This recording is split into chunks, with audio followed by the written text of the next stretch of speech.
এই মুহূর্তে কেন্দ্রীয় শহীদ মিনারে আছেন রিপোর্টার শফিকুজ্জামান রুবেল। সরাসরি যাচ্ছি তার কাছে।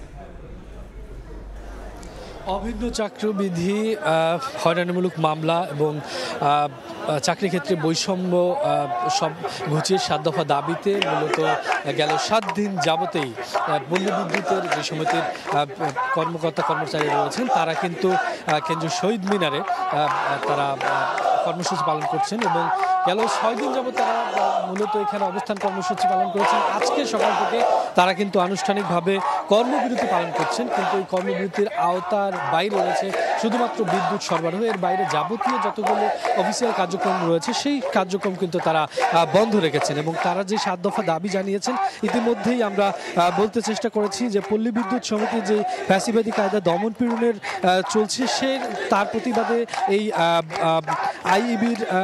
আরআইবির যে চেয়ারম্যান রয়েছেন তার পদত্যাগ তারা চেয়েছেন, সেই সাথে চাকরিতে অভিন্ন এক চাকরি বিধি বাস্তবায়ন চেয়েছেন।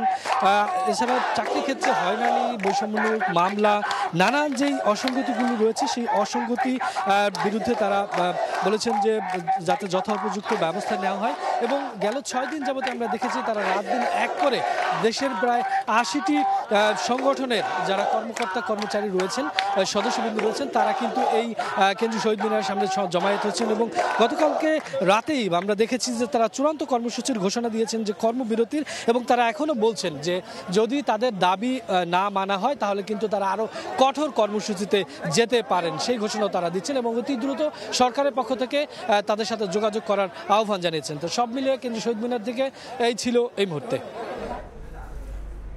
সরাসরি যুক্ত ছিলাম কেন্দ্রীয় শহীদ মিনারের সামনে থেকে।